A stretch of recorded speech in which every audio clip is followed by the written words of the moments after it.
증권주, 배당 실적 개선, 기대감의 무더기 신고가. 증권주가 31배당 및 실적 개선에 대한 기대감 속에 장 초반 강세를 보이는 가운데 상당수 종목이 52주 신고가를 갈아치웠다. 유가 증권시장에서 이날 오전 9시 40분 부국증권은 전거래일보다 6.78% 오른 24,400원에 거래되고 있다.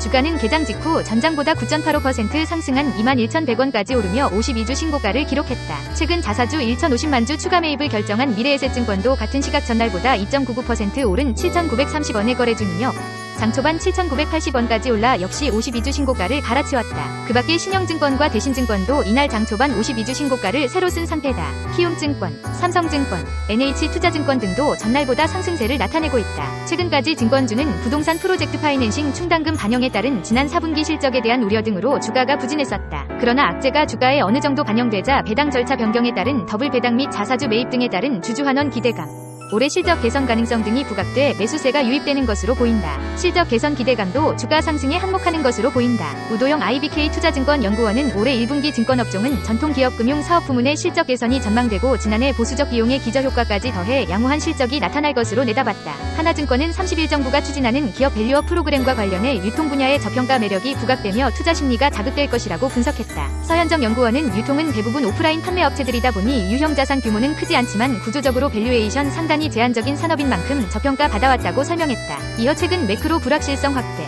가계소비 여력 축소에 따라 주가 낙폭도 컸기 때문에 유통업 평균 PBR2 0.6배를 기록하는 등 PBR2 매력적인 수준으로 하락하기도 했다고 전했다. 서 연구원은 유통업이 추세적인 주가 상승을 기대하긴 어려워도 전반적으로 주가가 낮게 떨어져 있고 정부의 정책 방향성에 부합한다는 점에서 섹터의 투자 심리가 우려감에서 기대감으로 전환되며 저평가 매력이 부각될 것이라고 예상했다. 특히 주주환원 관점에서는 현대홈쇼핑과 현대백화점에, 밸류에이션 관점에서는 이마트와 롯데쇼핑에 주목할 것을 조언했다. 서 연구원은 현대홈쇼핑은 높은 현금 창출 능력에 기반한 배당 확대 여력이 크고 현대백화점은 지주회사 체제 전환 이후 적극적인 주주환원 정책이 예상된다고 분석했다. 이마트와 롯데쇼핑의 경우 12개월 선행 PBR2 각각 0.19배, 0.23배로 저평가되어 있다고 평가했다. 지난해 유상증자 발행 금액이 전년 대비 27% 감소한 것으로 집계됐다. 한국예탁결제원은 지난해 유상증자 발행 규모가 총 1,100건, 25조 169억 원으로 전년 대비 건수는 7.3%, 금액은 26.6% 감소했다고 30일 밝혔다. 유가 증권시장에서는 유상증자가 72건, 10조 5,511억 원 발행돼 전년 대비 각각 28.0%, 49.1% 줄었다.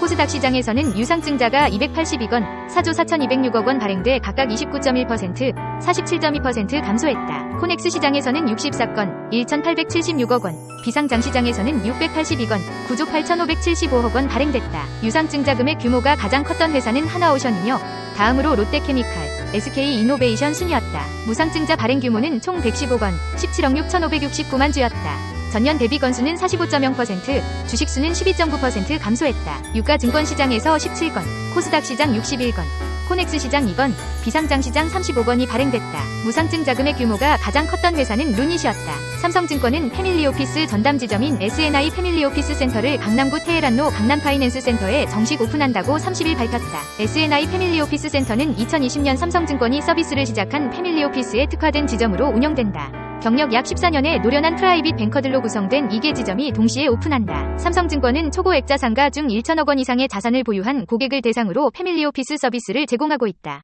현재 80개 가문, 예탁자산 20조 원 규모로 성장했으며 가문별 평균 예탁자산은 2,500억 원에 달한다. SNI 패밀리오피스 센터는 패밀리오피스 전용 상품으로 차별화할 방침이다. 소규모 투자자들만 참여하는 클럽들, 삼성증권 자기자본과 함께 투자하는 공동투자기회 등 기관투자자급 상품이 준비됐다. 또한 가문별 전담위원회를 구성하고 프라이빗 딜, 리서치, 기업금융, 국내외 세무부동산, 인사조직문화 등 관심 분야에 대해 총 60명의 삼성증권 본사 전문 인력을 위원으로 둘 수 있다. 이 전담위원회를 통해 자산관리와 기업 솔루션, 상소, 유언장 작성 등 비재무적 헤리티지 서비스까지 제공받을 수 있다. 박경희 삼성증권 WM 부문장은 전담센터 오픈을 시작으로 국내 패밀리오피스 고객들도 UBS, JP모건 등 글로벌 선진 멀티패밀리오피스 수준의 서비스를 제공받을 수 있도록 글로벌 투자 서비스와 비재무적 서비스를 고도화해 나가겠다고 말했다. 코오롱모빌리티 그룹이 지난해 호실적을 거뒀다는 소식에 이날 주가가 장 초반 상한가로 직행했다. 31 오전 9시 52분 코오롱모빌리티 그룹은 전날 대비 825원 상승한 3,590원에 거래되고 있다. 우선주인 코오롱모빌리티 그룹도 전날 대비 1,730원 오른 7,520원에 사고 팔리고 있다.